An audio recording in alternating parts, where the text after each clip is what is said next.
Hey guys, how's it going? So today is going to be another day full of planting. We've got several locations that we haven't finished yet. I think we're going to actually start with the chicken coop, which is where we left off the other day. I've got a couple of flats to go out in the cut flower garden. We're just going to be all over the place today. I stopped right here in the shade so we could have a good look at these plants before we get started, but we've got some gorgeous stuff. We've got the Violet Night Lobularia or Alyssum. Such an amazing landscape perennial, and for containers too. We've got some of the Maverick apple blossom geraniums, which I want to say that this is probably the favorite of mine of all the ones we started from seed. I like all of the varieties. I mean, we just planted all the beautiful bullseye salmon behind the Hartley, but this one just has such a delicate color to it. I just love it. And right in front of that, we have the Super Bells Double Twilight. Isn't that the most beautiful color? It kind of would remind you of a Bordeaux or a Priscilla Supertunia in color. And we're going to continue our experimentation with planting super bells in the ground, which is kind of a daring thing to do. I think just because you hear over and over and over again how super bells should not be planted in the ground, they need good drainage, and they just will not perform. Well, I tried it last year because I had some left over from other projects we were working on, so we just popped them in random areas out in the south garden, and they did so beautifully. And I liked how tidy they were. They didn't run amok like Supertunias can run amok depending on what variety you're planting, because they just get so big, and sometimes you don't have the space for one of those, but you kind of want that look. So that's what I'm intending to do with these. We'll give it another shot. Then we've got a couple of flats of things we started from seed. There are 5 varieties of Status we'll plant out in the cut flower garden, 3 varieties of Celosia for the cut flower garden. Then we have the Stratosphere White Gara, which is an amazing plant for containers or landscape. And we've also got the Carolee Petite Pink. And then we've got Salvia Plain the Blues. These are pretty together, aren't they? Look at that. So I think how we'll work it today, because it's not too windy, it's a bit breezy, but I don't think it's supposed to get bad today. I think we'll just go to each individual area, we'll take a look at it, and then I'll plant it, and then we'll tour it just one at a time instead of doing a big tour at the end of the day. That way we can just enjoy the process a little more. The other day when we were planting, oh my gosh, I thought we were gonna get blown away. There's some of those apple blossoms right there. So beautiful. Okay, so here we are at the chicken coop. I do have some perennial things and shrubs and such in this area, but I always like to leave a little section right in front because I like to put annual color in here. And I usually go with purples most of the time because they go really well with the Zephyrin Pink Rose, and they go well with this is the Oh So Easy Peachy Cream Rose. Right here you can see the color. It's absolutely beautiful. I don't think they grow this variety anymore, but I'm so thankful I got a hold of it when they still did. They're just loaded up with buds. I also have a couple of dahlias. There's 1, 2, 3. We planted these in here last year. They were extras and they came back. Isn't that exciting? And you know, I might even pop a couple more in here, like right in here, just to have like a trio. This is a Miss Violet Buddleia, and it does get quite large. It will fill in this space. Beautiful dark purple blooms. But I've got a little room for something like right in here, and I can either do maybe a purple fountain grass, which would be a beautiful texture, or another dahlia. But now that I say it, I think a purple fountain grass would offset the color, the texture would look really good right there. We've also got a weeping Colorado blue spruce in here. There's some sedum, salvia, there's some daylilies which bloom kind of a soft yellow. And then I think we will be taking the evergreen out of this pot so we can coordinate our window basket and the container. And then this is the north side of this building. So usually I think I will do some coleus in here. Anyway, that's going to be our first project. So let's get it laid out, planted, and then we'll take a look.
absolutely love how this turned out. It might be my favorite to date. Look at how gorgeous the colors are. And I mean, the geraniums are barely in color.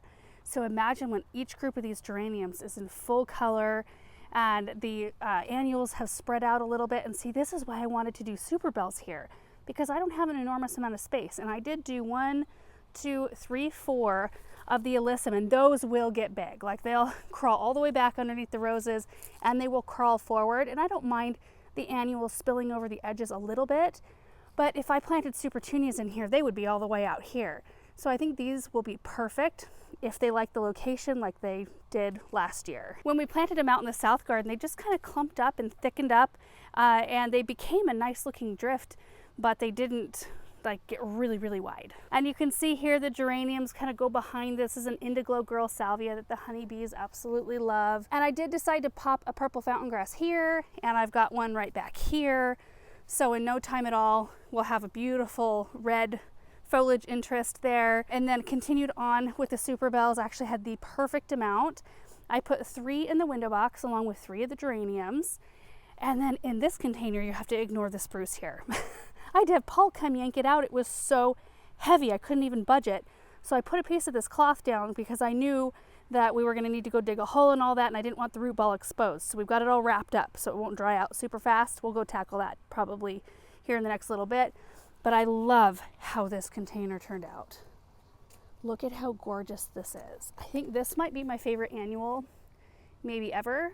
Supertunia Priscilla, Violet Night Labularia, 3 of the Apple Blossom Geranium, and 3 of the Plain the Blues Salvia. Now the Plain the Blues Salvia get huge, I know. I mean 2 to 4 feet tall, not that wide, but they do get quite wide as well. And you could get away with 1 for sure. In fact, I would recommend only planting 1 in a container this size with all the other stuff we have around them. However, this container is positioned in a location that gets our west prevailing winds, and it gets kind of the brunt of them. And the salvia, when they get big, the branches can become a little brittle. It's kind of like coleus, and if they get nailed too hard with wind, they can snap off. So I figure if I have more than 1 plant in here, I have a more likelihood of making it to the end of the season with that centerpiece still intact. Also, positioning other things around them kind of help bolster them up a little bit. And I don't have a huge problem with it happening, but I just know it could be a problem in this spot. So I am hedging my bets with 3 rather than 1. But this combination, I'm just such a fan of kind of tonal arrangements. Nothing super high contrast. I mean, I like that too, but I don't know. Last couple of years I've favored this more simple color palette. Of course, it looks beautiful when the zephrines are in bloom, and they just started to bloom. They're full of buds at the moment. So anyway, I just think that this flower bed is going to be a joy to watch grow this season. Hey chicken, where are the other girls? Oh, here we go. Hello. Where's the third one? Is she laying an egg? Oh, there you are. Hey chicken, you want some treats?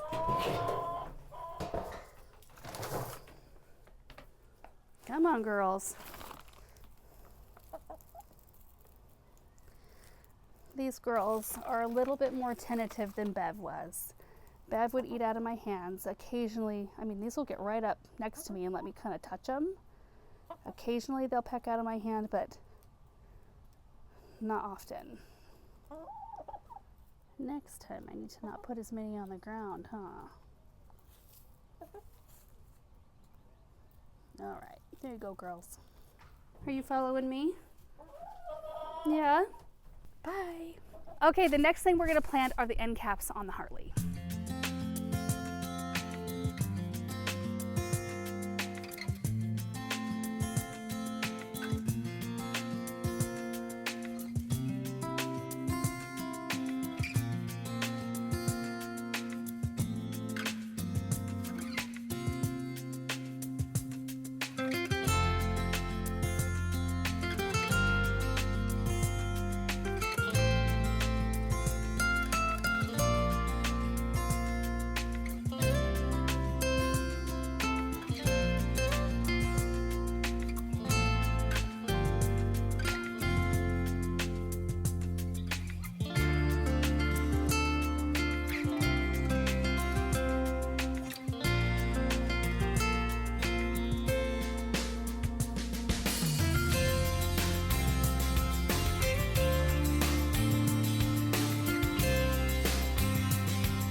All done with the planting in the end caps, and I went ahead and planted a few extra Gara underneath these Julia Child tree roses. I think it's going to tie together beautifully, and it's going to be a really interesting combination. So coming up on the Hartley right here, you can see the 4 stratosphere whites around the base of each one of these Julia Child roses, which are absolutely enormous. I was just looking at this one. It's kind of weighing down this side because this is the way our wind comes, so we need to stake it back just a little bit. But I think having this really wispy white bloom underneath it is going to be beautiful. Now the stratosphere white grows about 24 inches tall and spreads out just about a foot. So it's not a massive plant, but it just brings a lot of movement, and it's very different from everything around it. So same on that side. You can see I got them all watered in. And then for our end caps, I used a mixture of plain the blue salvia, which are on the small side right now, but they won't be, and the stratosphere white. And I did kind of just a checkerboard of those 2 plants, and I made sure to place one of the plain the blues right in front of our electrical panel because, you know, they get upwards of 4 feet tall. It should cover that, I'm hoping. But won't this be gorgeous to have kind of this more bold plant, kind of big in this whole area, and then have the stratosphere white just kind of working its way in between those salvia? I think this is going to be a really pretty one. And here it is on the other side, looking exactly the same. It's honestly kind of nice that the end caps are on the east and west side of the Hartley, because I know that each side will get a good block of sun, so we can plant them exactly the same, so it just looks balanced. And the cold frames are on the south side, so they get all of the sun all the time, which we, you know, wanted on purpose. Well, 1, to face the house, but 2, we wanted in the winter time for all the sun to kind of concentrate where the cold frames were. These artichokes are spectacular. Okay, so the next one I want to plant are the Carolee Petite Pink Gara, and they are going to go on the berm in front of the pond because I think this Gara has a wildflower enough look to both fit in with my kind of more mountainy pond area, but still bring that annual color so that there's something really interesting to look at. So I think we'll head over there, and then before we go out to the cut flower garden, I've got to water everything. So we'll have to take like an hour break to do that. Oh, and we've got to get that evergreen planted too. Hopefully we will make it to the cut flower garden today. It might be tomorrow. My nephew's birthday party is in a few hours, so we'll see what we can get done.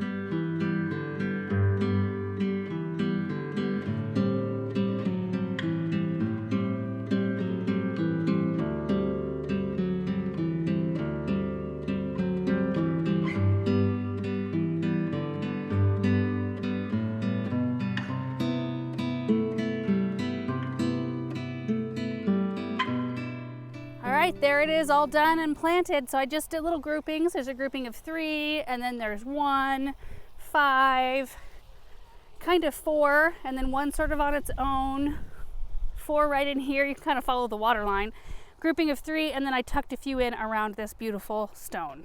I think that'll be a perfect just little touch of color on this berm. Okay, so now before we head out to the cut flower garden, we've got to go water the greenhouses. And Benjamin, did Daddy hook up the auger? Yeah, he's coming. Is he coming? Yeah, they're already done. Okay, we're gonna also get that spruce planted as well. It is warming up. I'm not sure what degree it is out here. It's 70 right now, which is still not that warm. But I don't want that root ball sitting out there exposed to anything it doesn't need to be or want to be exposed to. You wanna come with me? We're gonna go to the plastic greenhouse first. Okay, time to get chores done.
right, I just got all my watering chores done, so I wanted to show you where that Norway spruce ended up.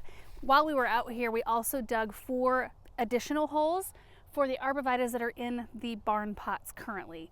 I still want to get those planted up with some annuals, not today, but at least the holes are ready. Since we had the auger attached and all that, it just kind of made sense. So we're going to be planting those. There's 3 holes here, equally spaced apart-ish, and then there's a 4th hole back over there by that fence post, kind of in between the pine and the birch. And then there's the little Norway spruce, which will get big, same type as that big one right there, but it'll take it quite a long time. So anyway, it was just nice to get another little thing planted out here. And that is one of the wonderful things about using evergreens or perennials in containers, because we got to enjoy those all winter long. We had Christmas lights on them and they were so beautiful. And then we get to use them forevermore, hopefully. It likes its spot and it lives on right there for a long time. Okay, our last job for the day is to get the statice and the celosia planted. I just looked them both up for spacing guides again because I can never remember from year to year. So the statice, we're going to be spacing 12 inches apart from one another. Celosia, it said 6 to 12 inches. I'm gonna go 6 because I am gonna be running out of room in there here fairly soon. Okay, I think the statice I want to plant right here, and we might just carry on with the celosia right down the way from it. We've got our gomphrena and straw flowers already in, and then the rhubarb at the far end of that row. And hopefully in the next few days we'll get after the dahlias. Then the only spot we're gonna have left, well, we've got 4 rows over here that will open up once the bulbs die back, the tulips and the daffodils. I mean, they're getting there. It looks like it's gonna probably be another week or 2, or who knows. I want to give them plenty of time, but that's where zinnias and cosmos are going to go. I'm going to direct seed those and we can just have a later crop of those. Okay, let's run through varieties really quick and maybe we can pop a picture up on the screen so you can see what they look like. For our statice, we have Forever Happy, Forever Silver, Yellow, Seeker Purple, and Pale Blue. And for our celosia, we have Rose Gold, Limonada, and Sangria Mix. Love it when I can read my own handwriting. Well, these rows have already been worked up with compost and biotone starter fertilizer, so I'm just gonna get them planted and watered in.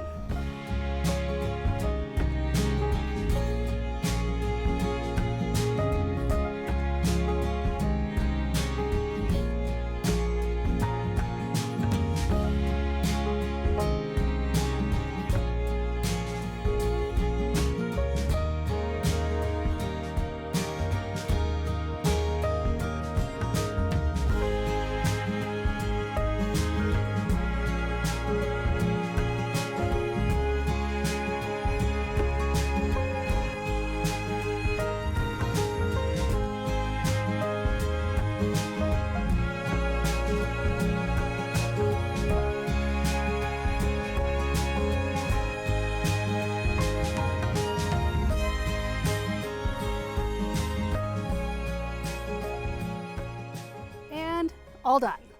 Doesn't look like much right now, but these are going to be so pretty. And I wanted to make sure the statice ended up close to this aisle because the statice looks so good for so long. It's one of those flowers that looks good dried or fresh. It almost looks the same dried or fresh. So having it right here kind of framing in, maybe I should have done a little bit on both sides, but having something like that close to the flower shed, I always like that look. And we ended up with just a little space at the end, but I've got a few more flats of things in the greenhouse to plant out yet. In fact, I've got a few Craspedia plants left, which wouldn't fit at the end of another row. I've already planted out the majority of those, but I do have a flat of marigolds, there's a flat of Sweet Annie Artemisia, and I do have a flat of dahlias, but those will need to go over here. But now that these 2 rows are done, we can mulch this area. But we may wait till the dahlias are all in and then we'll mulch this whole quadrant. I love the look when it's all mulched up. We use compost where the crops are, and then we use a chunkier bark mulch for the walkways. See how different it looks? It's like kind of all white on that side. And this just looks so much better. And you guys, that is gonna do it for today's projects. Boy, I'm happy with everything we got done. Plus all the watering, everything's good to go for the rest of the day. And I think I ended up with time to actually take a shower, which is nice, before my nephew's birthday party. Yep, oh, perfect. Thank you guys so much for watching this video. I hope you enjoyed seeing all these things go in. I cannot wait to show you what that chicken coop looks like in particular. After a little while, oh, and the end caps of the Hartley, all of it will be fun. Anyway, we will see you guys in the next video. Bye.